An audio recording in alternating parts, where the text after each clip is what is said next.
ఓం శుక్లాంబరధరం విష్ణుం శశివర్ణం చతుర్భుజం ప్రసన్నవదనం ధ్యాయేత్ సర్వవిఘ్నోపశాంతయే సదాశివసమారంభాం శంకరాచార్యమధ్యమామస్మదాచార్యపర్యంతాం వందే గురుపరంపరాం శృతిస్మృతిపురాణానాం ఆలయం కరుణాలయం నమామి భగవత్పాదశంకరం లోకశంకరం వాగర్ధవ సంపృక్తో వాగర్ధః ప్రతిపత్తయే జగతః పితరౌ వందే పార్వతీ పరమేశ్వరౌ కూజంతం రామ రామేతి మధురం మధురాక్షరం ఆరుహ్య కవితా శాఖాం వందే వాల్మీకికోకులం ఆపదామపహర్తారం ధాతారం సర్వసంపదాం లోకాభిరామం శ్రీరామం భూయో భూయో నమామ్యహం సదానింబవృక్షస్య మూలాధివాసా సుధాశ్రావణం తిక్తమప్యప్రియంతం తరుం కల్పవృక్షాదికం సాధయంతం నమామీశ్వరం సద్గురుం సాయినాథం. సభాయే నమః. శ్రీ షిరిడి సాయి ఆధ్యాత్మిక సత్సంగ కార్యక్రమం ప్రతి శనివారం కూడా భక్తుల గృహాల్లో నిర్వహణ చేసుకుంటూ ఈరోజు చక్కగా మరి సత్యనారాయణ గారి వద్ద వారింట్లో నూతనంగా వారి కుమారుడికి వివాహం జరిపించడం, విశేషించి స్వామి యొక్క అనుగ్రహం, వారి యొక్క పూర్వపుణ్యఫలం, కార్తీక మాసం మొదటి శనివారం రోజున ఈ నూతన దంపతులు యొక్క గృహంలో శ్రీమద్ రామాయణానికి సంబంధించినటువంటి అపూర్వమైనటువంటి ఘట్టాలు, చక్కనైనటువంటి విషయాలు ఇవాళ రావడం కూడా జరుగుతోంది. ఎందువల్ల అంటే సీతారామ కళ్యాణానికి నాంది పలుకుతూ శివధనుర్భంగానికి వృత్తాంతాలని కూడా ఈవేళ స్వామివారు తెలియజేసేటువంటి ప్రయత్నం చేస్తున్నారు.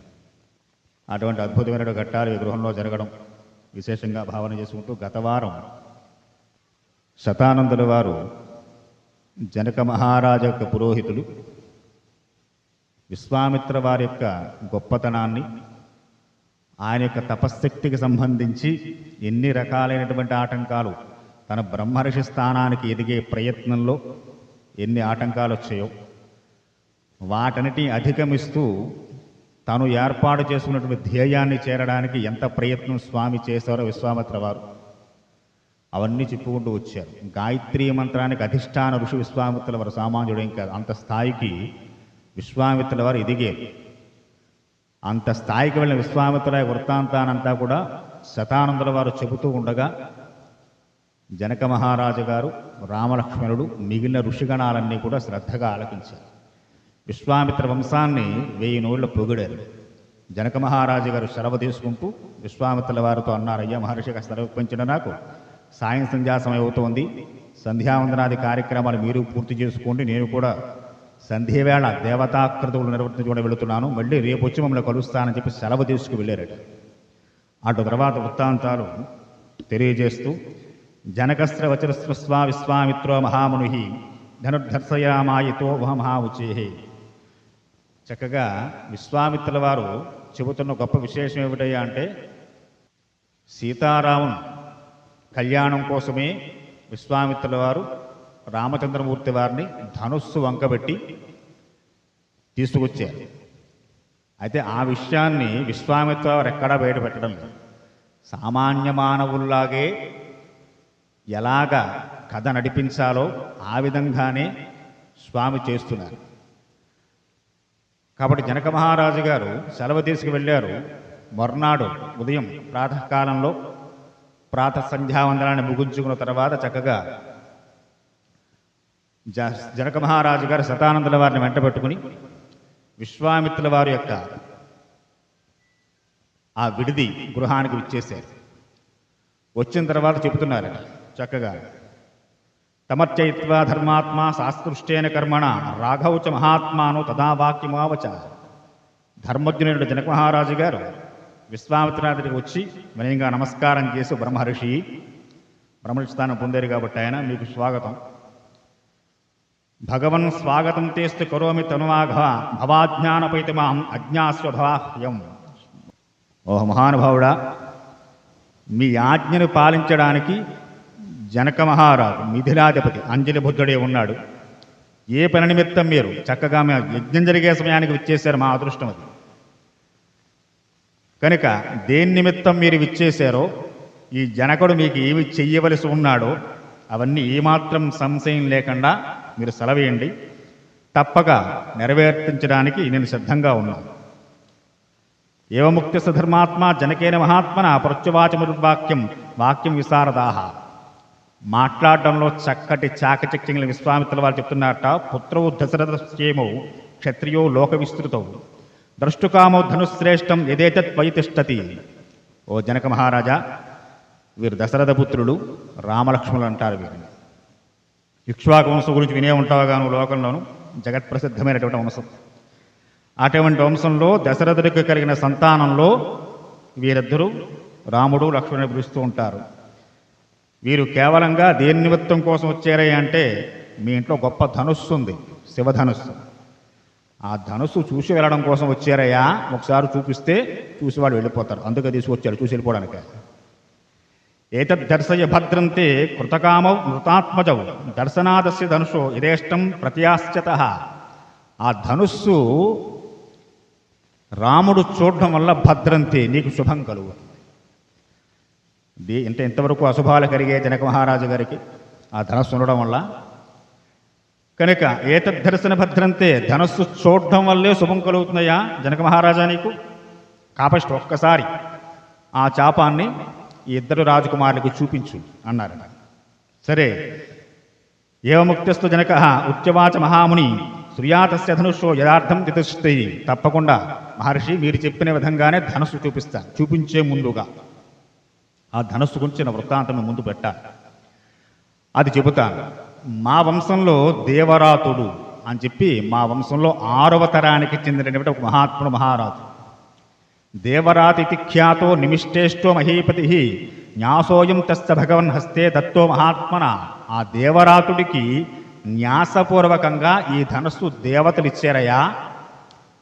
దక్షయజ్ఞవదే పూర్వం ధనురాయం వీర్యవాన్ రుద్రస్తు త్రిదాన్ రోషాత్ సల్లే మతమబ్రవీత్. ఇది ఎవరు? సాక్షాత్తు పరమేశ్వరుడు పట్టుకున్న ధనస్సు ఇది.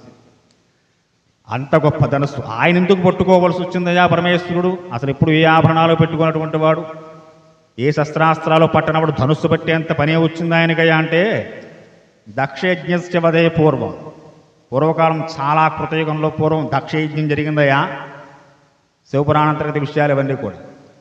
సతీదేవి దక్షుడి పుత్రికని పరమేశ్వరుడి వివాహం జరిపించినప్పుడు కాలక్రమంలో దక్షుడికి పరమేశ్వరుడు వైరం ఏర్పడింది. వైరం ఎవరి నుంచి ఉంది? దక్షుడి వైపు నుంచి వైరం ఉంది తప్ప పరమేశ్వరు నుంచి వైరం లేదు. మీరు ధర్మరాజు గారు ఒక మాట వింటూ ఉంటారు, అజాత శత్రువు అని చెప్పని. అజాత శత్రువు అంటే శత్రువులు లేని వారిని కాదు. ఆయన దృష్టిలో ఆయనకు ఎవరు శత్రువులు కాదు.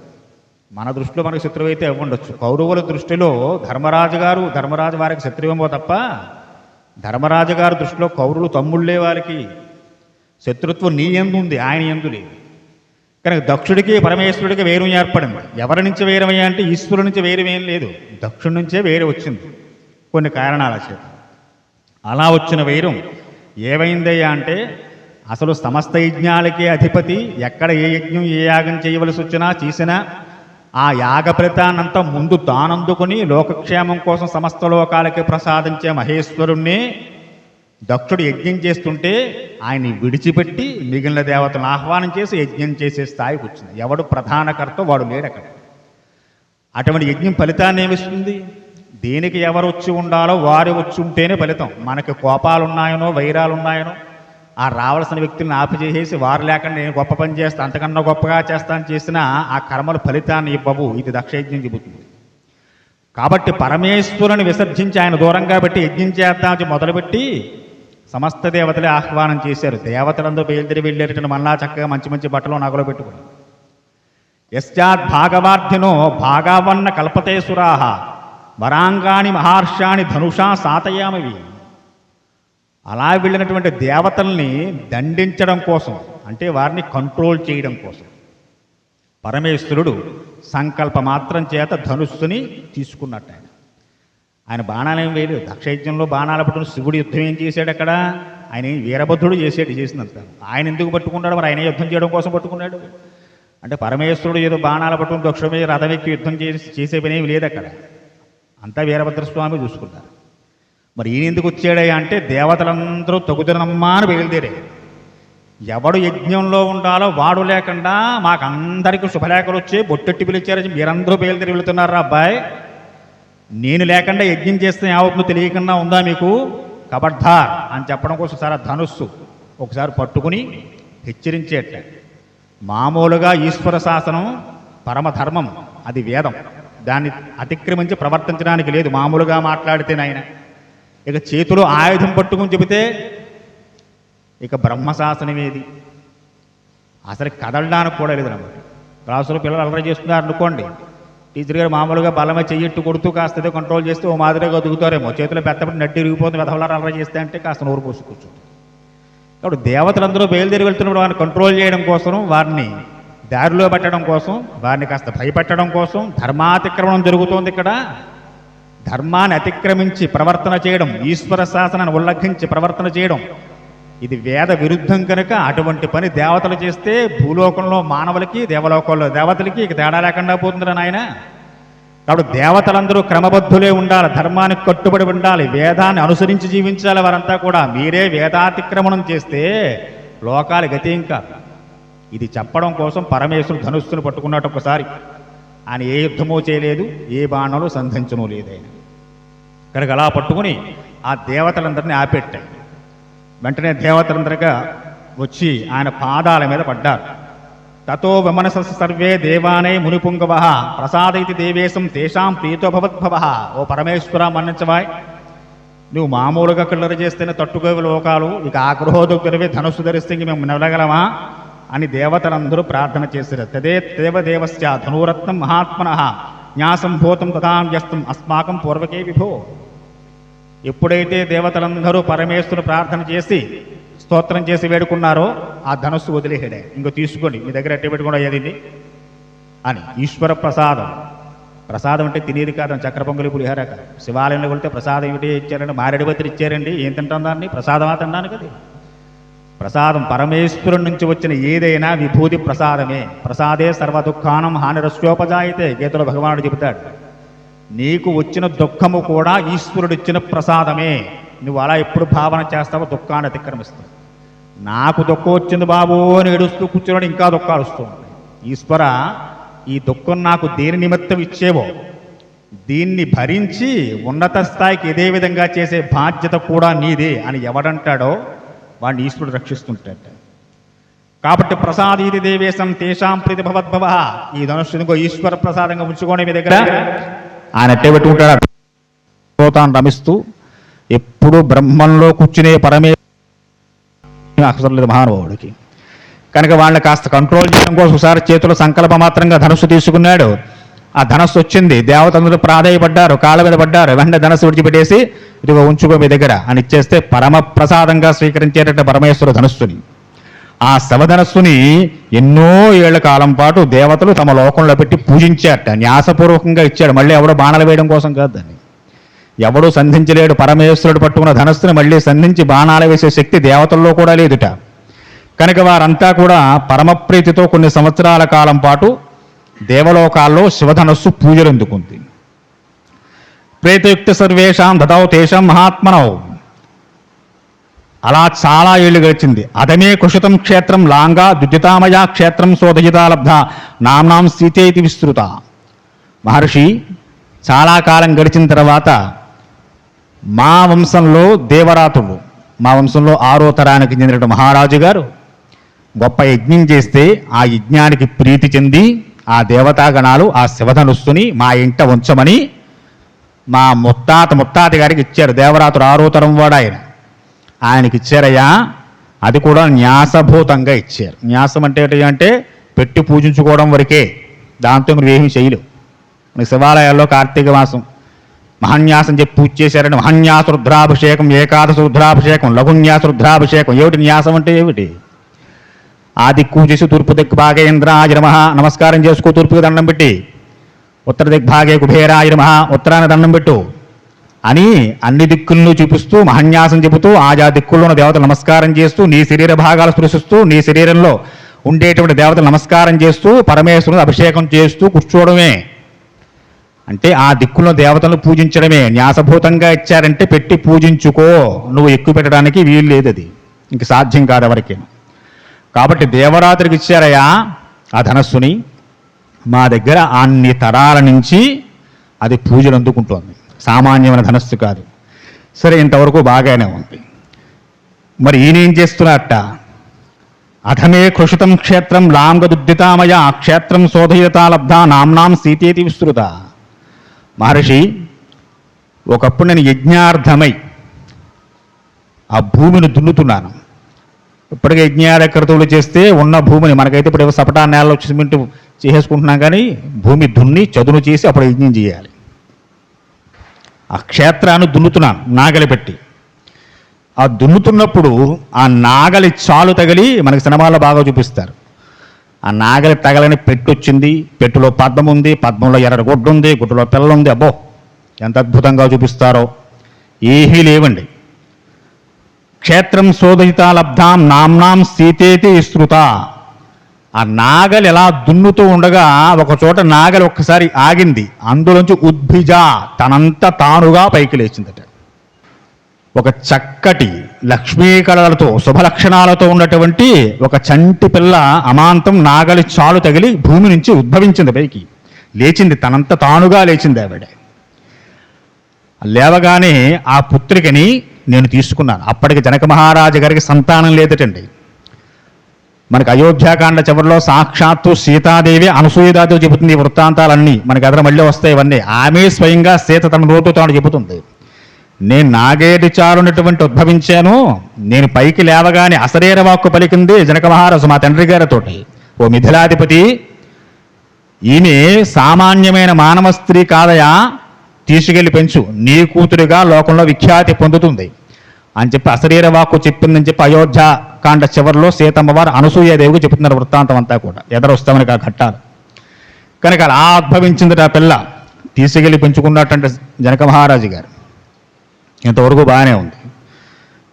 ఇంట్లో అమ్మాయికి పెళ్లి చేయాలంటే అబ్బాయికి మంచి ఆస్తిపాస్తులు ఉన్నాయా, గుణగణాలు ఉన్నాయా, బాగా చదువుకున్నాడా, బెంగళూరులో జాబ్ చేస్తున్నాడా, అమెరికాలో స్థిరపడ్డా, ఇవి చూస్తారు. కానీ మా ఇంటి ముందు పెద్ద బండ ఉందండి, ఆ బండ ఎవడెత్తితే వాడికి మా అమ్మాయిని ఇస్తాను వెర్రివాడు ఎవరైనా ఉంటాడని లోకంలో ఉంటారు. అలా ఎవరు ఉండరు కదా.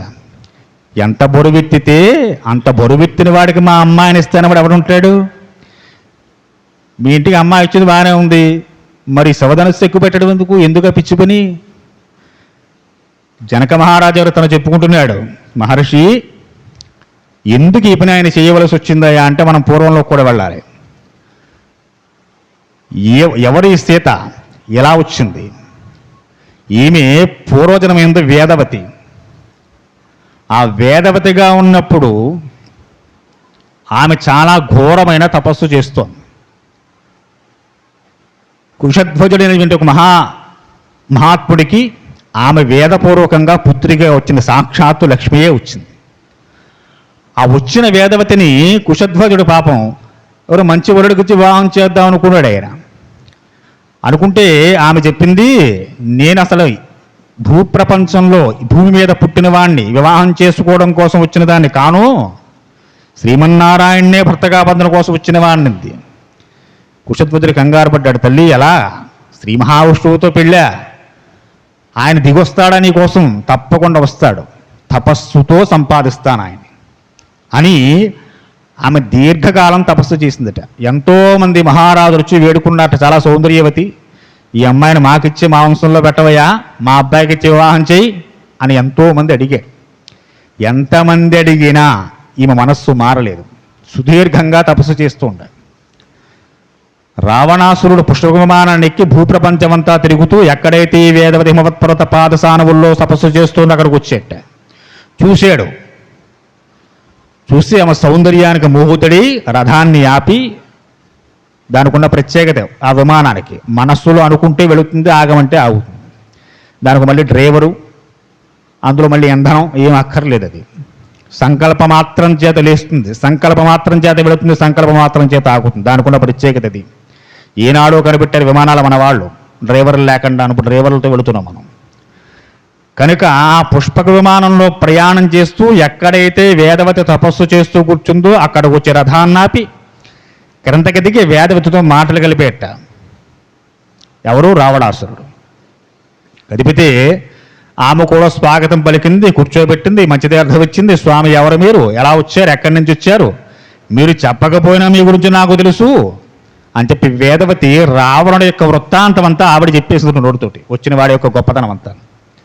ఆశ్చర్యపోయాడు, చాలా సంతోషంగా ఉంది. మరి ఏమిటే ఇంత సౌందర్యంగా ఉన్నావు, మీ నాన్నగారు ఎవరు, మీ అమ్మగారు ఎవరు, ఈ తపస్సులో కూర్చున్నావు, శరీరాన్ని శుష్కింపజేస్తున్నావు, ఎందుకు వచ్చిన తపస్సు అంతా? ఇది ఎప్పుడూ 60 ఏళ్ళు మనం అనుకున్నట్టే. భగవద్గీత ఎప్పుడు చదవాలంటే 60 ఏళ్ళు వచ్చిన తర్వాత చదువుకోవాలి కదా మనం, ఇప్పటి నుంచి ఎందుకు తపస్సమ్మా నీకు అని చెప్పి ఏవో చెప్పాడు. అన్నీ వింది. సరే వృత్తాంతం చెప్పమన్నాడు, చెప్పింది. వేదవతి తన వృత్తాంతం అంతా చెప్పింది. శ్రీమన్నారాయణనే పతిగా పొందాలని తపస్సు చేస్తున్నానంది. హే పిచ్చిదానా, అసలు నారాయణుడైన వాడు ఉన్నాడా లోకంలో? అలాంటి వాడు ఎవడో లేడయ్యా, నీ పిచ్చి కానీ. ఎన్నాళ్ళు చేపుస్తున్నావు తపస్సు, ఎప్పుడైనా కనపడ్డా వాడు? వాడు కనపడేటువంటి ప్రసక్తే లేదు. కాబట్టి రావణాసురుణ్ణి, లంకారాజ్యం అంతా నాదే, దిక్పాలకులు కూడా నేను చెప్పిన మాట అతిక్రమించే ప్రవర్తన చేయరు, సమస్త భూతములు నా ఆధీనంలో ఉన్నాయి అని చెప్పి తన గొప్పతనానంతా తాను చెప్పుకున్నాడు. కాబట్టి సుందరాంగి, నీవు నన్ను చేపట్టు, నాతో పాటు లంకకు వచ్చేయి, ఇక లంకారాజ్యం అంతా నీ చేతిలో పడతా అన్నాడు. ఎన్నో ప్రలోభాలు చూపించాడు. వినలేదా తల్లి? రావణాసుడు బలాత్కారం చేస్తూ జుట్టు పట్టుకున్నాడట. ఎప్పుడైతే వేదవతి జుట్టు పట్టుకున్నాడో చాలా ఆగ్రహోద్దురాలై, ఈ క్షణం నా తపశ్శక్తి చేతని భస్మం చేయవచ్చు, కానీ నేను అలా చేయను. ఎందువల్ల అంటే స్త్రీకి బాల్యంలో తండ్రి యొక్క అనుమతి ఉండాలి, దేనికైనా. వివాహమైతే భర్త యొక్క అనుమతి ఉండాలి. ఈ రెండు లేనప్పుడు ఆ స్త్రీ ఎవరిని ఏమీ చేయకూడదు. ఆ ఒక్క ధర్మానికి కట్టుబడి కుశధ్వజుని మా నాన్నగారు స్వర్గస్థులు అయ్యారు కనుక ఆయన ఇప్పుడు లేరు, నాకు వివాహం కాలేదు కనుక ఒక స్త్రీగా నేనేమీ చేయను, కానీ ఒకనాడు నీ మరణం కోరి నీ ఆస్థానంలోకి వచ్చి కూర్చుంటాను రా, నీ మృత్యువును చూసే వెళతాను నేనని చెప్పి ఆమె కఠోరంగా శపించింది వేదవతి. ఆ శాపవాక్కులు విని భయపడ్డాడు రావణాసురుడు. వెంటనే భస్మమై బూడిదై పడిపోయింది ఆవిడక్కడ. ఆ వేదవతయే కాలక్రమంలో ఇదిగో ఈరోజు జనక మహీపతి యొక్క యజ్ఞ భూమి యందు ఆమె ఆవిర్భావం చెందింది, అయోనిజగా వచ్చింది. నాగలకు ఉండేటువంటి కిందున్న కొనని సంస్కృతంలో సీత అని పిలుస్తూ ఉంటారు. కనుక పుట్టిన బిడ్డకి జనకుడు ఇక మళ్ళీ ఏమి నామకరణాలు పేర్లు వెతుక్కోవడం ఏమీ లేదు, సీత అని పిలిచాడు. మిథిలాధిపతి కాబట్టి మైథిలి అయ్యింది, జనకుడు కూతురు కాబట్టి జానకి అయ్యింది. ఇన్ని పేర్లతో ఆమె పిలవబడ్డానికి కారణాలు ఇన్ని ఉన్నాయి.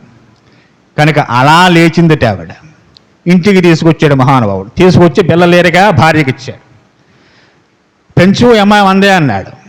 విచిత్రం ఏమిటి అంటే జనక మహారాజు గారికి ఎప్పుడైతే ఈ అమ్మాయి దొరుకుందో ఇక ఇంటి నిండా విశేషమైన లక్ష్మీకళలు ఉట్టిపడ్డాయి. ఆయనకి సంతానం కలిగిందంటే ఊరిమళి పుట్టింది మళ్ళీ జనక మహారాజు గారికి. తర్వాత ఈ అమ్మాయి వచ్చిన తర్వాత పొద్దున్న వచ్చి అమ్మాయిని ఇచ్చేట జనక మహారాజు గారు. ఈయన ఆస్థానాన్ని కొలువుకి వెళ్ళాడు. మధ్యాహ్నం భోజనానికి వచ్చేసరికి వివాహ వయస్కురాలే ఉందిట అమ్మాయి. ఎవరు ఈ అమ్మాయి అన్నాడు భార్యని. ఇంకెవరు, పొద్దున్న మీరు పట్టుకొచ్చి ఇచ్చిన అమ్మాయే పిల్లే. అమ్మో సామాన్యురాలు కాదైతే ఈవిడ. కనుక ఇంత గొప్ప స్త్రీమూర్తికి భర్త కావలసిన వాడు ఎవడే ఉండాలి, అలాంటి వాడు ఎవడ లోకంలో. ఈ ధనుస్సుని పెట్టిన కారణం అది. మన చక్కటి పాటలు పాడుతుంటారు సీతా స్వయంవరం అని. స్వయంవరం ఏమీ లేదు అక్కడ. స్వయంవరం అంటే ఏమిటి? ఏదో ఒక రోజు మంచి రోజు, ఏదో ఏకాదశో ద్వాదశో చెప్పి ఆ రోజు అన్ని ప్రాంతాల నుంచి రాజకుమారులు రాజులను రమ్మని వారందరినీ కూర్చోబెట్టి వారి యొక్క వైభవాన్ని చెప్పి అమ్మాయి చేతికి వరమాలు ఇచ్చి ఎవరి మెళ్ళో దండ వేస్తే వారు భర్తగా పొందుతుంది. అది స్వయంవరం కదా, తాను స్వయంగా వరిస్తుంది కనుక స్వయంవరం. ఇక్కడ అలా ఏమీ లేదు. ఇక్కడ తండ్రి గారి శాసనం, జనక మహారాజు గారు ఎవరు ఈ ధనుస్సు ఎక్కుబడితే వాడికి వివాహం చేస్తున్నారు అంతే. మళ్ళీ నాకు నచ్చాలి, నేను చూసుకోవాలి ఫోటో ఒకసారి, ఇవేమీ లేవు. ఇక ఇది స్వయంవరం అంటే స్వయంవరం కాదు. కనుక ఇంత గొప్ప స్త్రీమూర్తికి అయోనిదిగా వచ్చింది ఆ తల్లి. సదానందుల వారు చూసా పిల్లకి చెప్పారు, అన్ని లక్ష్మీ కళలు కనిపిస్తున్నాయి, ఈమె ఎందు సామాన్య స్త్రీ కాదు ఈవిడ, ఈమెకు భర్త అయ్యేవాడు కూడా సామాన్యుడై ఉండడు అని చెప్పి గురువు గారు చెప్పారు. కనుక పిల్లని పెంచి పెద్ద చేస్తున్నాడు ఆయన. ఇప్పుడు ఈమెకు భర్తగా కావలసిన వాడు ఎలాంటి వాడో తాను ఎలా ఎంచుతాడు? జనక మహారాజు గారికి ఎంచలేడు అలాగా. ఆయన మామూలు మానవమాత్రుడిగా ఉన్నాడు ఆయన. అలాంటి వ్యక్తి ఇటువంటి స్త్రీమూర్తికి అయోనిజకి లక్ష్మీకళలతో లక్ష్మీదేవికి భర్తను తీసుకురావాలంటే మామూలు మానవుడుగా ఉండేవాడు తను గుర్తించలేడు. పరమాత్ముడే భూమి మీద మానవుడుగా వచ్చిన తను గుర్తించలేడు.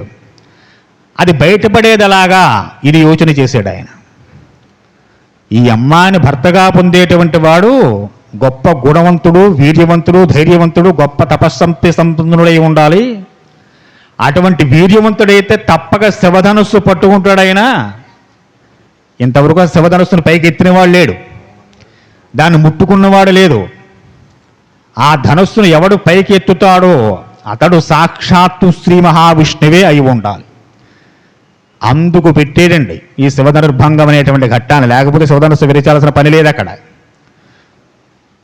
మహాభారతంలో కూడా అంతే. మీకు ద్రౌపది స్వయంవరం అంటారు, అక్కడ ఇంకా స్వయంవరం జరిగింది. రాజులందరూ వచ్చి కూర్చున్నారు. అక్కడ వచ్చి కూర్చున్న రాజుల దగ్గర ఒక పరీక్ష పెట్టాడు ఆయన. అక్కడ కూడా విశేషమైన నమ్మకం అండి. జనక మహారాజు గారికి వేదమనందు ఈశ్వరుడింది విశ్వాసం. ఈమెకు భర్తగా కావలసిన వాడు ఉన్నాడు భూమి మీద, కానీ ఎక్కడున్నాడో తెలియదు. మానవుల్లాగా ఉంటాడు, ఎప్పుడో అప్పుడు వస్తాడు. ఇంత గొప్ప స్త్రీమూర్తి వచ్చి నా ఇంట్లో కూర్చుంటే ఈమెను చేపట్టేవాడు లేకుండా ఎలా ఉంటాడు? ఇది నమ్మకం. ద్రుపద మహారాజు గారు కూడా మహాభారతంలో గొప్ప నమ్మకం. ద్రౌపదిని వివాహం చేసే విషయంలో ఆయనకి ఆ గొప్ప విశ్వాసం ఉంది. ద్రుపదులు, ద్రోణాచార్యులు బాల్యంలో స్నేహితులు వారిద్దరూ కూడా. బాల్యంలో ద్రోణుడితో కలిసి ద్రుపద మహారాజు తిరుగుతూ ఉండేవారట. ఇద్దరూ కలిసి తింటూ ఉండారు, కలిసి పడుకుంటూ ఉండేవారు. ద్రుపదుడు మహారాజు పుత్రుడు, ద్రోణుడు ఋషికుమారుడు. వీరిద్దరికీ స్నేహం కుదిరింది. ద్రుపదుడు అన్నాడు ఒకసారి స్నేహితుడు ద్రోణుడితోటి, నేను పెద్ద అయ్యాక రాజ్యం నాకు వస్తుంది మా నాన్నగారి తర్వాత, అప్పుడు మన ఇద్దరిదే రాజ్యం అన్నాడు. ఓ సంతోషించాడు ద్రోణుడు. వయస్సు పెరుగుతోంది, సంసారం వచ్చేసరికి ఎవరితోనే వారు దూరం అయిపోయారు. చాలా కాలం అయిపోయింది. ద్రుపదుడు రాజు అయిపోయాడు. కొన్నేళ్లు గడిచిపోయింది. ద్రోణుడికి కూడా పెళ్ళయింది. దరిద్రావస్థలో ఉన్నాడు ద్రోణాచార్యుల వారు. పిల్లలకు పాలు కూడా లేవు అశ్వత్థామ వంటి వారికి. సరే, ఈనాడు తన స్నేహితుడు, ప్రాణ స్నేహితుడు, చిన్నప్పుడు కలిసి తిరిగి కలిసి తిని కలిసి పడుకున్న స్నేహితుడు కూడా ఉన్నాడు. అప్పుడు ఆ రోజు అన్నాడు, నాకు రాజ్యం వచ్చిన తర్వాత నీది నాది రాజ్యం అన్నాడు. కాబట్టి ఆ ఆశతోటి ద్రోణుడు పాపం వెరిబ్రాహ్మణుడు బెంగెట్టుకుని చక్కగా వెళ్ళేట ఆశతోటి. ఏమైనా సహాయం చేస్తాడేమో ద్రుపద మహా అని చెప్పని ద్వారం దాకా వెళ్ళిన తర్వాత చెప్పేట ద్వారపాలకులకి, మీ ప్రాణ స్నేహితుడు ద్రోణాచార్యుల వారు వచ్చారని చెప్పవయ్యా మీ రాజుగారే అని చెప్పాను. ద్రుపదుడు అన్నాడు, దరిద్రంలో ఉన్న బ్రాహ్మణుడికి సంపన్నుడైన రాజుకి స్నేహం ఏమిటయా, లేదా అవతల బొమ్మన్నాడు. వెళ్ళి చెప్పాట ద్వారపాలకుడు, అయ్యా మీరెవరని తెలియదు అంటున్నాడు. సరే ద్రోణుడు బయలుదేరి వెళ్ళేట. సభలో నుంచి మాట్లాడాడు ద్రోణాచార్యుల వారు. ద్రౌపదుడు చీపమ్మన్నాడు. సరే, అది మనస్సులో గట్టిగా పట్టుకుంది ద్రోణుడికి. ఎలాగైనా ద్రౌపదికి బుద్ధి చెప్పాలి. ఎలా బుద్ధి చెప్పాలి? తానేమీ చేయడు, కొట్టడో తిట్టడో ఏమీ చేయడు. తన తపశ్శక్తితో బుద్ధి చెప్పాలి. తనకున్న గొప్ప విద్య ఏమిటి, తన విద్యతో చెప్పాలి. ధనుర్విద్య బాగా తెలిసినవాడు. ఈ పాండవులు పెరిగి పెద్దవారవుతూ ద్రోణుడి దగ్గరికే వచ్చారు. గురువుగా భీష్మాచార్యుల వారు నియమించారు. అక్కడ విద్య నేర్చుకున్నారు. అర్జునుడిని బాగా తయారు చేసి, నేను కాదరా సమాధానం నా శిష్యుడు చెప్తాడు సమాధానం నీకు అని చెప్పి ఒకసారి ద్రుపదుడితో చిన్న యుద్ధం వచ్చినప్పుడు అర్జునుడితే చితకబాధించేశాడు ద్రుపదుని పట్టుకుని. కుయ్యో మొయ్యో అని చెప్పి రథాలెక్కి పారిపోతున్న ద్రుపద సైన్యం అంతాను అర్జునుడు గట్టిగా పట్టుకుని సంహరించిన సిద్ధంగా ఉంటే ద్రోణుడు చెప్పాట, వాడిని చంపడం విజయం కాదురా అబ్బాయి, విడిచిపెట్టేవాడిని. వాడు ఎప్పుడైతే ఓడిపడి చచ్చిన వాడితో సమానమేవాడు, వాడిని చంపక్కర్లేదు, ఇక విడిచేయమన్నారట. అందులో అర్జునుడి పరాక్రమం ద్రుపదుడిని బాగా ఆకర్షించింది. ఇంత గొప్ప వీరుడికి ఒక కన్యనిచ్చి అల్లుడుగా చేసుకోవాలి, ఆయన మనస్సులో బాగా నాటుకుంది. అంత గొప్ప వీరుడికి కన్యనివ్వాలంటే అది సామాన్యమైన స్త్రీమూర్తి ఉండకూడదు. యజ్ఞం చేశాడు. ఉపయాజనయుడు ఇద్దరు మహర్షుల్ని పెట్టుకుని గొప్ప యజ్ఞం చేస్తే ఆ యజ్ఞకుండంలోంచి వచ్చింది ద్రౌపదీదేవి. ఆయనకి యాజ్ఞశీని అని పేరే వాడికి. దృష్టద్యుమ్నుడు కూడా యజ్ఞం నుంచి వచ్చాడు. ఆ వచ్చిన పుత్రికని అర్జునుడికి వివాహం చేయాలి. కాలం గడిచిపోయింది. ఈ లోకంలో గొప్ప విపత్తు ఏమొచ్చిందయ్యా అంటే, లక్కాగృహంలో పాండవులందరూ మరణించారు అన్న వార్త లోకమంతా వ్యాపించింది. ద్రౌపదికి బెంగపట్టుకుంది. నేనేమో అర్జునుడికి ఇచ్చి అమ్మాయిని వివాహం చేద్దాం అనుకుంటున్నారు, ఈలో పెద్ద విపత్తు వచ్చింది. లక్కాగృహ దహనమై అందులో పాండవులందరూ మరణించారని చెప్పి లోకమంతా కూస్తోంది. ఇప్పుడు వారు బ్రతికే ఉన్నారని చెప్పి మనం అంటే లోకంలో మనం వెరివేధం అవుతాం. కనుక ఏం చెయ్యాలి? ఆయన నమ్మకం ఏమిటయ్యా అంటే అర్జునుడికి ఇచ్చి వివాహం చేద్దాం అని చెప్పి యజ్ఞం చేస్తే యజ్ఞకుండంలో యాజ్ఞసేనిగా కన్య వస్తే ఆ కన్యని చేపట్టడం కోసం అర్జునుడు లేకుండా ఎక్కడికి పోతాడు, ఇది నమ్మకం. ఆ గొప్ప విశ్వాసం అండి. సమయం వచ్చినప్పుడు ఆ విశ్వాసాన్ని గట్టిగా పట్టుకున్నప్పుడు ఈశ్వరానుగ్రహం అంత గట్టిగా వస్తుంది. ఇక్కడ జనకుడికి విశ్వాసం, అయోనిజగా వచ్చినటువంటి నా కూతురికి పతిగా కావలసిన వాడు భూమండలం మీద ఉంటాడు, వాడు వస్తాడు, వచ్చినప్పుడు వాడికే ఇచ్చి అమ్మాయిని వివాహం చేస్తారు, ఇది నమ్మకం. తర్వాత పాండవులు వచ్చారు, ఆయన స్వయం ఏర్పాటు చేశారు. రాజాదిరాజులు కౌరవులు 100 మంది వచ్చారట, కర్ణుడు కూడా ఉన్నాడు అందులో. అంతమంది వచ్చారు, అక్కడ గెలుచుకున్నారు. ఆ విశ్వాసంతో దృఢంగా ఉన్నప్పుడు ఈశ్వరానుగ్రహంతో తొందరగా వస్తుంది మనకి. మనం సమయం వచ్చినప్పుడు ఆ విశ్వాసాన్ని కోల్పోతుంటాం. కనుక జనకుడికి ఆ విశ్వాసం ఉంది. అయోనిజిగా వచ్చి శుభలక్షణ లక్షితురాలే లక్ష్మీ కళలతో ఉట్టుబడి ఈ కూతుర్ని వివాహం చేద్దాం అనుకున్నప్పుడు ఎవడు పతిగా ఉండాలి? ఆ పతిగా వచ్చేటువంటి ఆ శ్రీమన్నారాయణ స్వరూపం ఏదైతే ఉందో ఆ వచ్చినటువంటి స్వరూపం ఈ ధనుస్సు ఎక్కుపెట్టాలి. ఆయన మహావీరుడు కనుక ఆమె ఏమన్నాడు? బాలాద్యుత సాతు వివర్ధిత మహాత్మజ వీర్యశుల్కేతి మా కన్యా.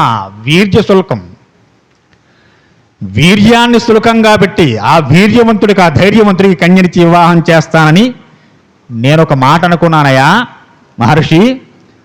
ఆ పనిచి ఒకళ్ళ ఇద్దరా ఎంతోమంది రాజులు వారి యొక్క సమయానుభావంగా వస్తున్నారు, ధనస్సు చూస్తున్నారు. దాన్ని ఎక్కువ పెట్టలేక నమస్కారం చేసి వెళ్ళిపోయి ఇలా ఒకళ్ళ ఇద్దరు చాలామంది రాజులు అయ్యారు. తేషాం వరయతాం కన్యాం సర్వేషాం పృథివీక్షితాం వీర్యశుల్కేత భగవాన్ దదామి సుతమాహం తతస్సర్వే నృపతయ సమేత్య మునిపుంగవ మిథిలామాభ్యసామజ్ఞ వీర్యజ్ఞాసవస్తదా. ఒకళ్ళ కాదు, ఇద్దరు కాదు, ఎంతో మంది రాజులు రాజకుమారులు వచ్చారు ధనుస్సు చూడడం కోసం. చూశారు, దాన్ని కనీసం కదపలేకపోయారు. ఆ బెంగతో వారు ఏం చేశారా అంటే ఇలాంటి రాజులందరూ ఏర్పడి అల్ప పరాక్రమవంతులై తత పరమకోపేన రాజవనో మునిపుంగవ నిరుంధన్ మిథిలాం సర్వే వీర్యం సందేహమాగతా. వారంతా ఒక సమూహంగా ఏర్పడ్డారు. ఎవరు? ఈ ధనుస్సు ఎత్తలేని వారు, దాన్ని సంధించలేని వారు.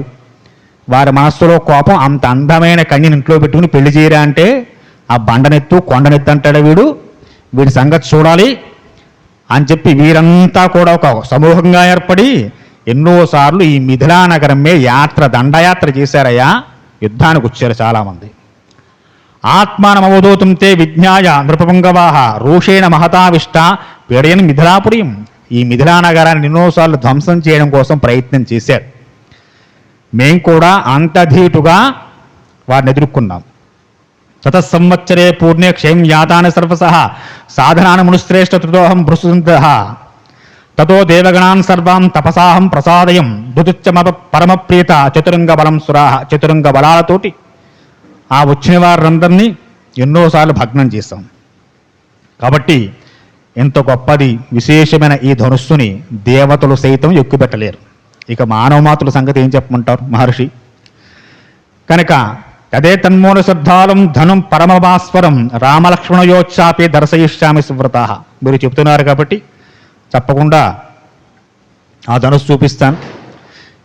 వీరు తీసుకొచ్చిన ఈ దశరథ పుత్రుడు రామచంద్రమూర్తి కన్నా ఎక్కువ పెడితే తప్పకుండా మా అమ్మాయి సైతానికి వివాహం జరిపిస్తానయ్యా అని చెప్పి ఆ సభ యందు ఎంతోమంది ప్రముఖులు, మహర్షులు, మంత్రులు కూర్చుని ఉన్నారు. వారందరి ముందు చెప్పేట జనకట్య వసన శ్రుత్వా విశ్వామిత్రో మహాముని ధనుర్దర్శనీయ రామాయ ఇతిహోవా పార్థివం. విశ్వామిత్ర మహాముని ఆ జనకుడు చెప్పిన వృత్తాంతం అంతా విన్నారు, సంతోషించాడు. ఒక్కసారి చూపించవయ్యా మా వాళ్ళకు కూడా పోన్లే, ఎంతవరకు ఎంతోమంది రాజులు వచ్చారు, రాజకుమారులు వచ్చారు, చూసారు, వెళ్ళారన్న వారితో పాటు వీరును ఒకసారి చూస్తారు, పోయిందే ఉంది.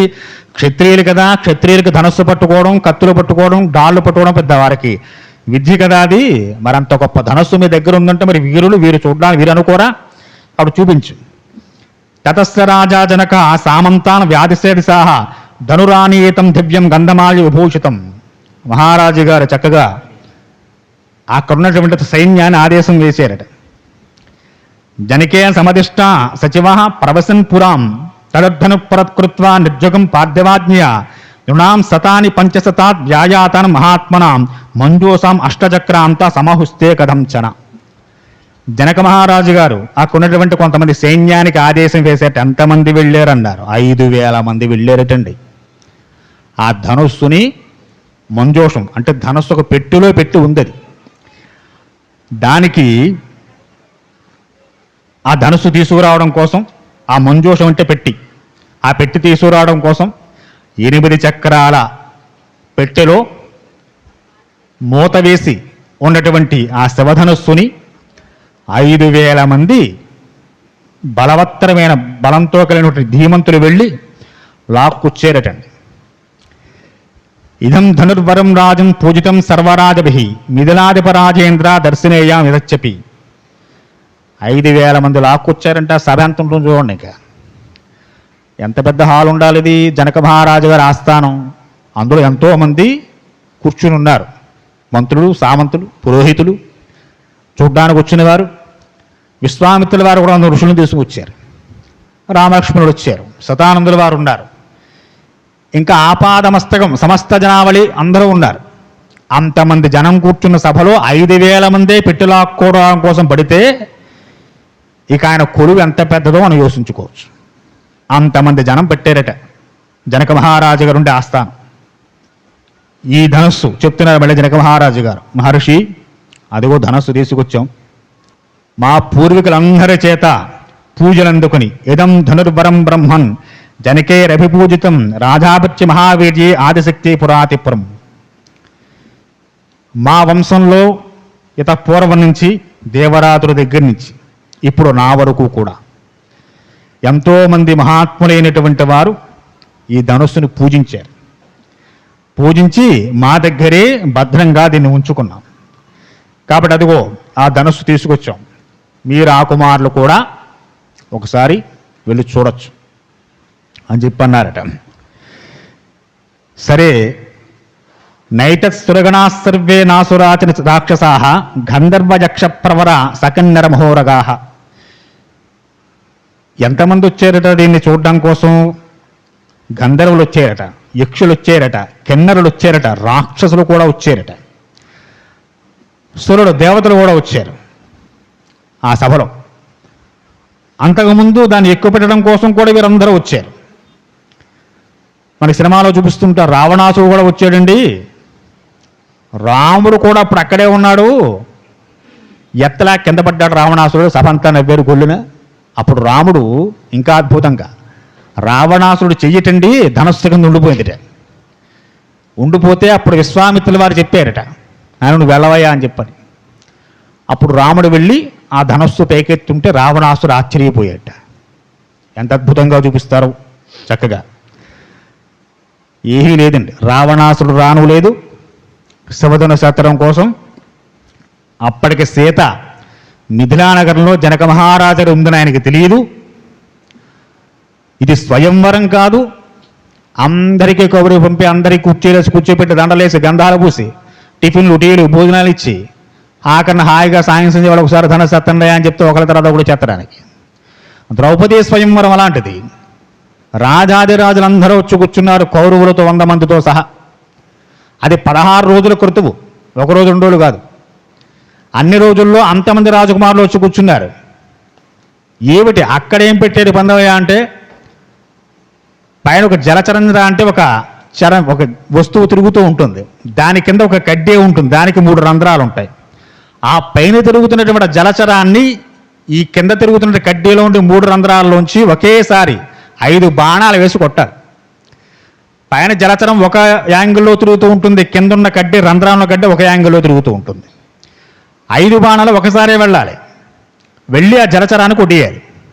మనకి సినిమాల్లో కింద చూసి పైన కొట్టమని చెప్పుకుంటాం, అలా ఏమీ లేదు, పైన చూసే కొట్టాలి. కనుక అలా కొట్టిన వారికి అమ్మాయిని ఇస్తాం. మళ్ళీ అక్కడ ఇంకో లింక్ పెట్టారండి.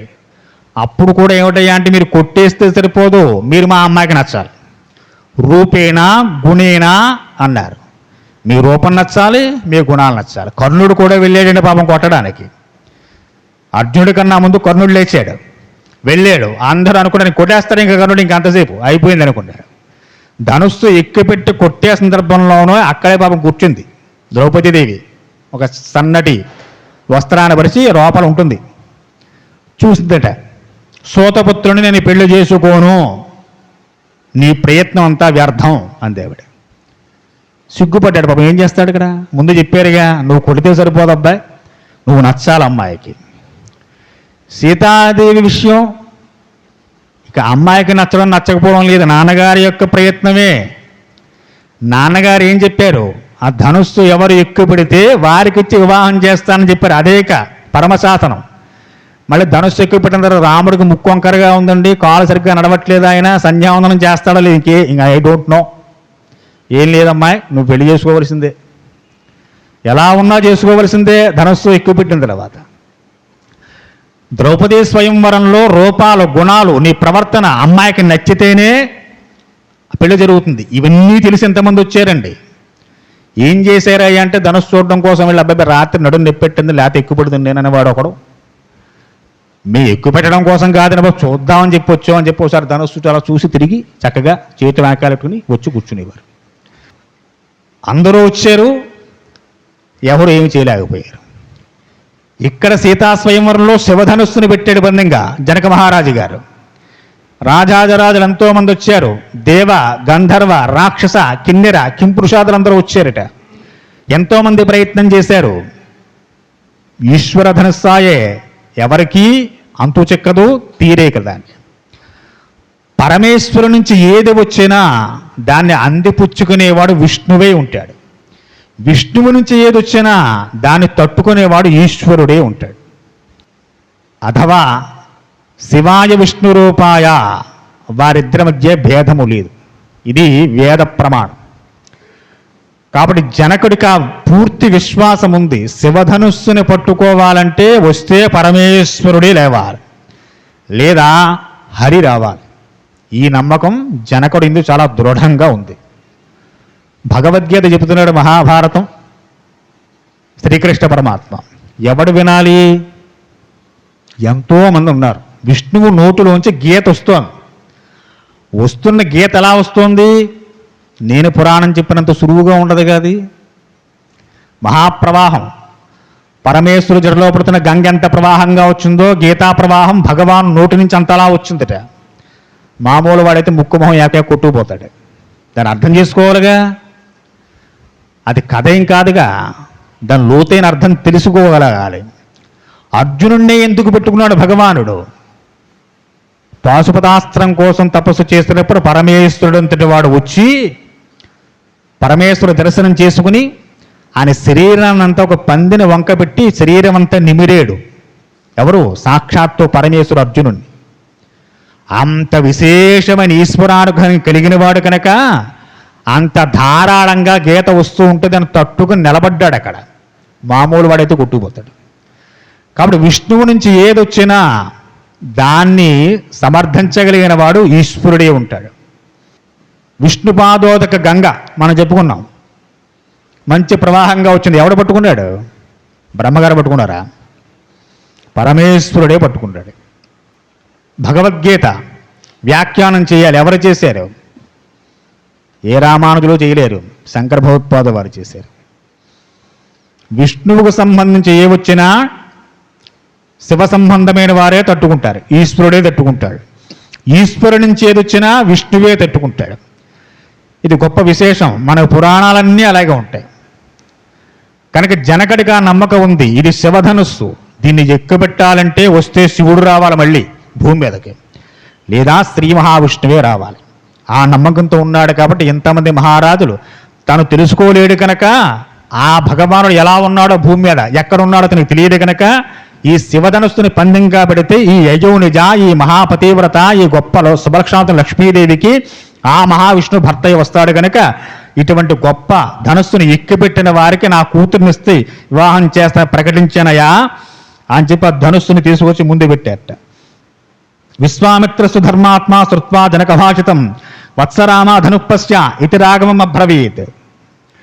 విశ్వామిత్రుల వారు ఎప్పుడైతే మంజోషి తీసుకొచ్చారో, ఎదురుగుండా పెట్టారో, రామచంద్రమూర్తి వారి వంక తిరిగారట. విశ్వామిత్రస్తు ధర్మాత్మ. విశ్వామిత్రుల వారు అంటున్నారు, నాయన రామ, ఈ ధనుస్సు ఒక్కసారి చూడవయ్యా చూడమనే చెప్పారు ఆయన. విశ్వామిత్రుల వారు తెలుసు రాముడే దీన్ని ఎక్కువ పెడతాడని చెప్పి, మా వాడు చూడండి అంత గొప్పవాడని ముందు చెప్పలేదు ఆయన. అలాంటి ప్రగల్భాలు పలికే రోజులు అయిపోయాయి. గత వారం చెప్పుకున్నాం విశ్వామిత్రుల వారు గొప్పతనం అంటారు. ఇంకా ఆయన ప్రగల్భాలు చెప్పడు ఆయన ఏదైనా చేసి చూపిస్తాడు ఆయన. ఆ స్థాయికి బ్రహ్మర్షి స్థానానికి వెళ్ళిపోయాడు కనుక ఆయన ఏమయ్యాడంటే, నాయన రామాయి ధనుస్సు ఒకసారి చూడవాయి వెళ్ళి అన్నాడు.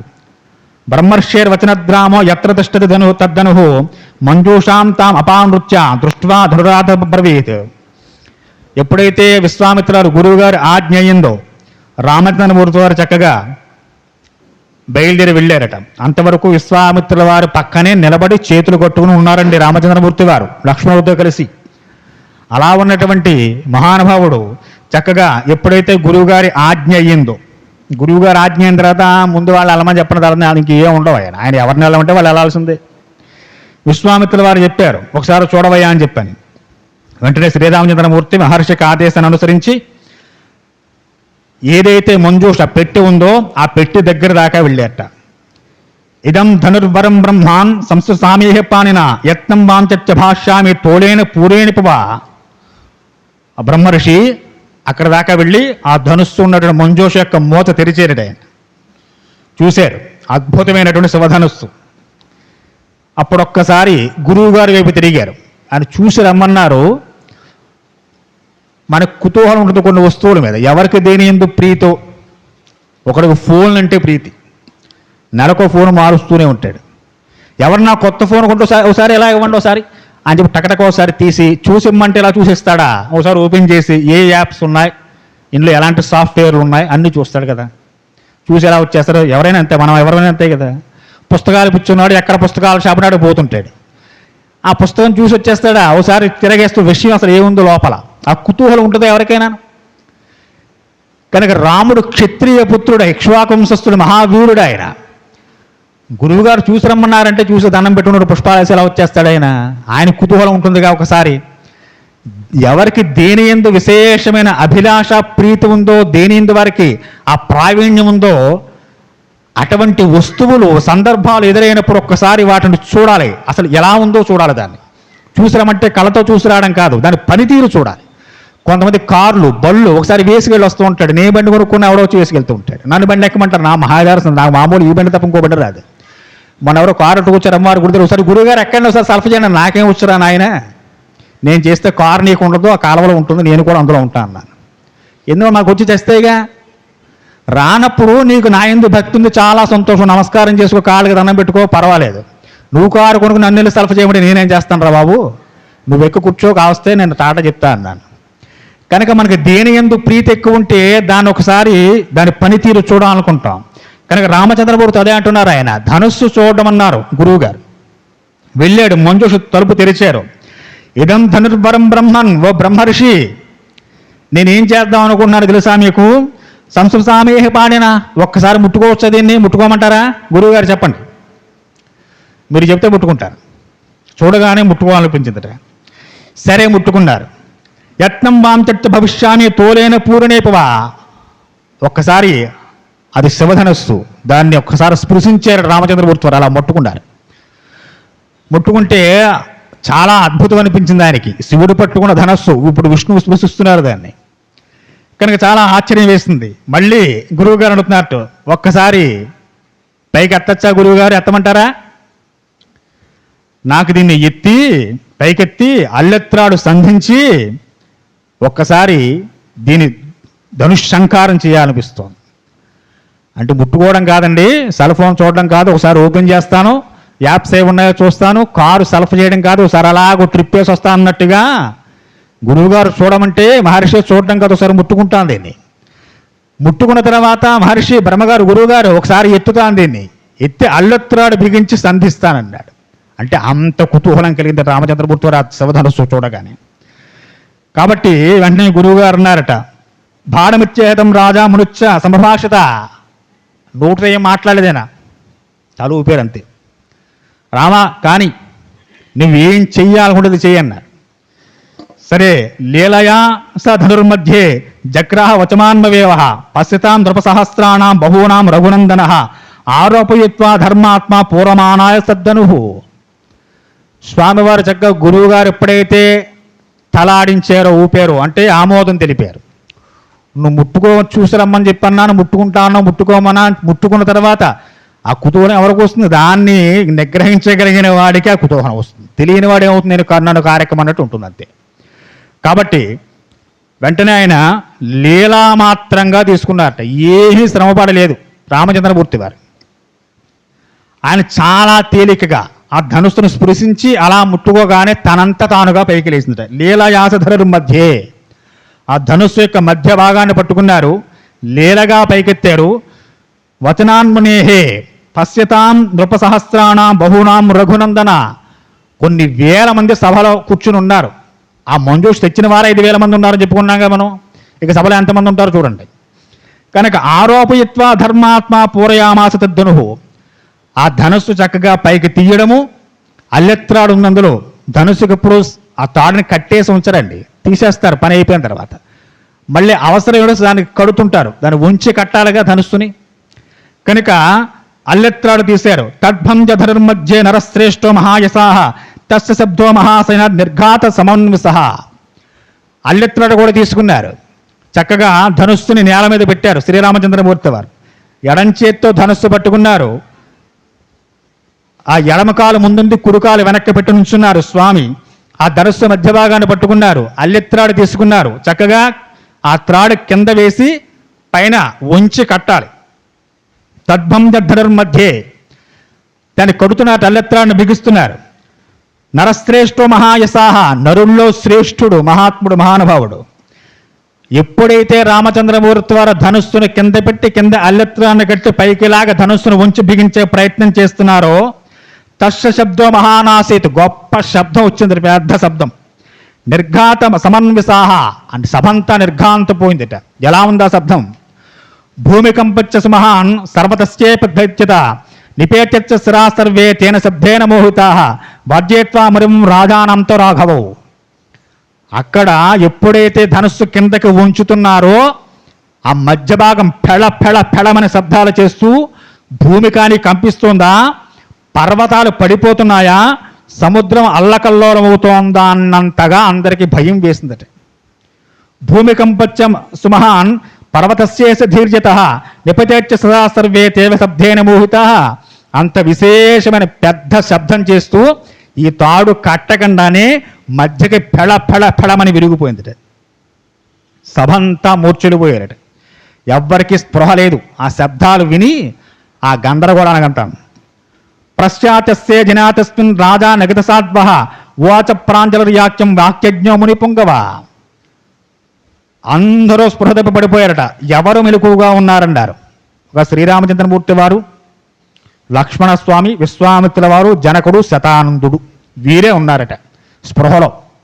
ఇక మిగిలిన వాళ్ళవరికి ఒళ్ళుపై తెలియట్లేదు.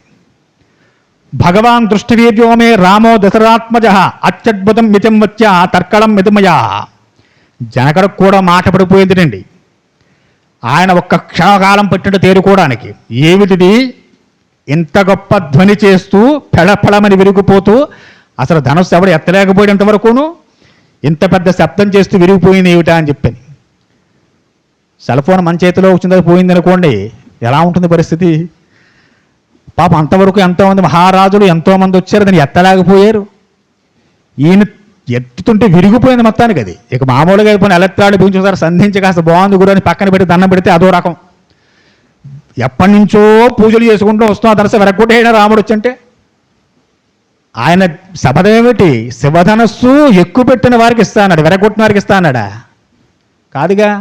ఎవరు శివధనస్సును ఎక్కువ పెడతారో దాన్ని తీసి అల్లెత్రాడు బిగించి దాన్ని ఎక్కువ పెట్టిన వరకు, ధనుస్సంకారం చేసిన వరకు మా అమ్మాయిని ఇచ్చి వివాహం చేస్తానని అన్నాడు. వెరగొడితే వివాహం చేయాలా మానేయాలి? ఇప్పుడు మళ్ళీ మొదలుకు వస్తుంది తంతు. కనుక జనకుడికి చాలా ఆశ్చర్యం కలిగింది, విస్మయాన్ని పొందాడు. క్షణకాలం పాటు మాట లేదుట జనక మహారాజుకి. ఒక్కసారి తేరుకున్నాడు. భగవాన్ దృష్టవీర్యేమే రామో దశరథాత్మజ. ఓ మహర్షి, ఈ దశరథ పుత్రుడు రాముడి యొక్క పరాక్రమం మేమంతా కళ్ళారా చూసాం. అత్యద్భుతం మితం చర్చ, చాలా అద్భుతం. ఎంత అద్భుతమయ్యా అంటే, మా అమ్మాయిని ఇస్తాను ధనుస్సు ఎక్కబెట్టరా అంటే విరిచి పక్కనెట్టాడు. ఏం వీరత్వం ఉండాయింది. ఆయన అలా చూశాడు, మనమైతే వెరగొట్టాడంటాం. కాబట్టి ఎంత వీరుడైనా ఇంతమంది రాజులు రాజకుమారులు రాజాధరాజులు వచ్చారు, కనీసం దాన్ని ఎత్తలేకపోయారు. దాన్ని సంధిస్తే మా అమ్మాయిని వివాహం చేస్తా అన్నాను, ఈయన పట్టుని వెరగకూడదు 2 ముక్కలు చేశాడు దాన్ని. ఇంక ఎంత గొప్ప వీరుడైనా. అత్యద్భుతం, చాలా అద్భుతం ఇది. అసలు నా జీవితంలో ఇలాంటి ఘట్టాన్ని చూస్తాను అనుకోలేదు. అంతేగా మరి. ఇప్పుడు ఎన్నాళ్ళు అయింది, ఎన్నో ఏళ్ళు అయిపోయింది. ఇంటికి రాగానే పెళ్ళిళ్ళకి ఇచ్చిన పిల్లగా తయారైంది ఆవిడ. అప్పటి నుంచి సమారంభాలు మొదలెట్టాడు ఆయన. అప్పటి నుంచి ఎంతోమంది రాజులుస్తున్నారు, చూస్తున్నారు, వెళుతున్నారు. దాన్ని పట్టుకున్న వాళ్ళు లేడు, ఎత్తిన వాళ్ళు లేడు. పోనీ కనీసం ఎత్తి కింద పెట్టేస్తే బాబు ఇటు ఎత్తాడు తప్పట్లోడు, పిల్ల నుంచి పిల్ల చేద్దాంటే ఎత్తినవాడు కూడా లేడు ఇక్కడ. అలాంటిది అన్ని రోజుల నుంచి వేచి చేస్తున్నప్పుడు ఇది మాకు చాలా అద్భుతంగా తోస్తుంది. అసలు ఇటువంటి ఘట్టాన్ని నేను చూస్తాననుకోలేదయా. జనకానాం కులే కీర్తం అహర్షితమే సుతాహ సీతా భర్తార్మసాధ్య రామం దశరథాత్మజం. ఈ దశరాత్మజుడికి, ఈ రాముడికి నేను ముందు చెప్పినట్లుగా మా అమ్మాయి సీతనిచ్చి తప్పక కన్యాదానం చేస్తాను. మమ సత్యా ప్రతిజ్ఞాచ, నేను చేసిన ప్రతిజ్ఞ సత్యమైన ప్రతిజ్ఞ. మహర్షి వీర్య శుల్కేతి కౌశిక, ఎవరైతే వీర్యాన్ని శుల్కంగా చూపిస్తారో వారికి మా అమ్మాయినిచ్చి పెళ్లి చేస్తానని ముందే చెప్పాను. ఆ వీర్యాన్ని, ఆ ప్రతాపాన్ని ఇంకో ఈ దశరథాత్ముడు రామచంద్రమూర్తి వారు చేసి చూపించారు. కాబట్టి వీర్యశుల్య కౌశిక సీత ప్రాణేర్ మహుత దేజ రామాయమే సుత, మా అమ్మాయి సీతని ఈ రాముడికి ఇచ్చి తప్పక నేను పాణిగ్రహణము కన్యాదానము చేసేదును గాక. భవతో మే సుమతే బ్రహ్మం శీఘ్రం గచ్చంతి మంత్రిణ మమో కౌశిక భద్రంతే అయోధ్యాం త్వరితారథై. అమ్మాయిని ఇస్తానగానే రామచంద్రమూర్తి వారు ఆ సంతోష గంతులేసేరుగా. సీతాదేవి కూడా రాముడిని చూడలేదండి ఆ సభ. మనకేదో చూపిస్తూ ఉంటారు, ఎంత అద్భుతంగా చూపిస్తారయ్యా అంటే రామచంద్రమూర్తి వారు మిథిలా నగరాన్ని వస్తుండగానే సీతమ్మ వారు ఉద్యానవనంలో ఆటలాడుకుంటూ రాముడిని చూసేసిందిటే, చూసేసి లవ్ చేసేసిందిట. ఇక ఆయన్నే భర్తగా కావాలనుకుందిట. ఇంకో విచిత్రం ఏమిటి అంటే ఎక్కడైతే శివధనుస్సుని పెట్టినటువంటి మంజూష పెట్టుందో సీతమ్మ వారు బంతి ఆట ఆడుకుంటూ ఆ బంతి వెళ్ళిపోయి దాని కిందకి వెళ్ళిపోయిందిట. వెళ్ళిపోతే పాపం సీతమ్మ వారు ఒక చేతితో గింటేసిందిట. అది చూసిన జనక మహారాజు గారు ఎవరైతే శివధనుస్సులు ఎక్కుబడతారో వారికి వివాహం చేద్దాం అనుకున్నట్ట. ఇదో విచిత్రమైన కదా. ఇంకా అద్భుతంగా చూపిస్తారండి. బంతి వెళ్ళి శివధనుస్సున్న పెట్టి లోపలే పడింది. అమ్మవారు శివధనుస్సు తీసి బంతి తీసుకుంది. అది చూసిన జనక మహారాజు గారు ఆ అమ్మాయికి శివధనుస్సు పెళ్లి చేస్తా అన్నాడు. అబ్బో, ఇక వాల్మీకి కూడా సరిపోడండి కవిత్వానికి. ఈయన కూడా వేస్ట్, ఈ ఇంత రామాయణం రాసిన వాల్మీకి మహర్షి గారు కూడా. కనుక ఇన్ని రకాలు చూపిస్తూ ఉంటారు. సీతమ్మ వారు రాముణ్ణి చూడలేదు, రాముడు సీతాదేవిని చూడలేదు. ఇంత శివధనుర్భంగం జరిగింది. భూమి కంపిస్తున్నట్టు, పర్వతాలు చిన్నాభిన్నమవుతున్నట్టు, సముద్రాలు ఉప్పొంగుతున్నట్టు ఇంత శబ్దమైంది. అమ్మవారు సభలోకి రాలేదు, చూడలేదు రాముణ్ణి. రాముడు సీతాదేవిని చూడలేదు. కనుక ఇప్పుడు రాముడు ఏం చేయాలి? వాళ్ళ అమ్మాయిని వివాహం చేస్తా అన్నారు. ముందు చూడలేదు, ఎలా ఉందో, కొన్నంకురో కాలంకురో అలాగా ఉందో, తెల్లగా ఉందో, చదువుకుందో లేదో, ఎంబీఏ చేసిందో లేదో ఆవిడ. ఇవన్నీ ఆలోచించుకోవాలిగా. జనక మహారాజులు మా అమ్మాయిని వివాహం చేస్తానని ముందు చెప్పినట్లుగా ఈ రాముడికి మా అమ్మాయి సీతని వివాహం చేస్తానని చెప్పి ఆయన చెప్పేస్తున్నారు. ఇప్పుడు రాముడు ఏం చేయాలి? బాబు ఇచ్చేని తీసుకుపోదాలి. కాదుగా, ఆయన అలా అనలేదు. పెళ్లి చేసుకోవడానికి నేను స్వతంత్రుణ్ణి కాదు, దశరాత్మజుణ్ణి, నా తండ్రి గారు ఉన్నారు, ఆయన అనుమతి కావాలి. ఇది సీతమ్మ వారు అయోధ్యాకాండ చివరిలో చెబుతున్న మాటలన్నీ కూడా ఇక్కడ చాలా సూక్ష్మంగా ఇచ్చారు ముందు మనకి. కనుక వెంటనే భవతే నుమతే బ్రహ్మం శీఘ్రం గచ్చంత మంత్రిణ, ఓ విశ్వామిత్ర మహర్షి మీరు అనుజ్ఞ వేయండి, ఇప్పుడే నా మంత్రుల్ని అయోధ్య నగరానికి పంపిస్తాను. మీ అబ్బాయి అంత గొప్ప ఘనకార్యం చేశాడు కాబట్టి మీ అబ్బాయికి మా అమ్మాయిని వివాహం చేస్తున్నాం అని చెప్పి మీరంతా రావలసిందని చెప్పి వర్తమానం పంపుతాను, అనుజ్ఞ ఇవ్వండి. మమ కౌశిక భద్రంతే అయోధ్యాం త్వరితారథై, చాలా తొందరగా ఈ కార్యం జరగాలి అని చెప్పి తొందరపడ్డట జనక మహారాజు గారు. రాజానాం ప్రసత్యేర్యాఖ్యై ఆయనం తు పరమమ ప్రధానం వీరిశుల్కాయ కథయంతు చ సర్వ మునుగుప్తా చ కాకుత్సా కథయంతు నృపయావేయి ప్రియమాణాంత రాజానాం ఆయనంతు శశీగ్రహ. వెంటనే విశ్వామిత్రుల వారు ఆజ్ఞ వేశారట. తప్పక జనక మహారాజు గారు మీ గురువు గారు శతానందులను కనుక్కొకసారి మంచి ముహూర్తం చూడమని ఆయన్ని, తప్పకుండా ఇప్పుడే మంచి టైం చూసుకుని రథాలిచ్చి మంత్రుల్ని పంపించు అని చెప్పి ఆదేశం వేసేసారట. వెంటనే కాకచ్యతదేత్యా రాజా చాబ్జిష్యమంత్రిణ అయోధ్యాం ప్రయేయమాశ ధర్మాత్మ కృతవాసన యథావృత్తం సమాభ్యాతం అనేత నృపం తదా జనక మహారాజు గారు మంత్రుల్ని పురోహితులను ఆజ్ఞలు వేసేశారు. తొందరగా బయలుదేరి రథాలు కట్టుకుని మీరంతా అయోధ్య నగరానికి వెళ్ళండి. దశరథ మహారాజు గారు ఇక్కడ జరిగిన వృత్తాంతం జరిగినట్టు ఉన్నట్టు చెప్పండి ఆయనకి. చెప్పి దశరథ మహారాజు గారిని తన బంధువులతోటి, కుల పురోహితులతోటి, మంత్రులతోటి సగౌరవంగా మన ఆస్థానానికి తోడ్కుని రండి అని ఆజ్ఞలు వేశారట. ఆ విధంగా మిథిలా నగరంలో ఈ అద్భుతమైన ధనుర్భంగం జరగడం, జనక మహారాజు గారు తమ మంత్రుల్ని పంపడం జరిగింది. అటు తర్వాత అయోధ్య నుంచి ఎవరెవరు బయలుదేరి వచ్చారో, సీతాపాణిగ్రహణ ఘట్టాలు ఏ విధంగా జరిగాయో వచ్చే వారం తెలుసుకునే ప్రయత్నం చేద్దాం. స్వస్తి స్వస్తి ప్రియాభ్యాం పరిపాలయంతాం న్యాయాధికార మార్గం గోబ్రాహ్మణేభ్య శుభమస్తు నిత్యం. లోకా సమస్తా సుఖినో భవంతు. స్వస్తి.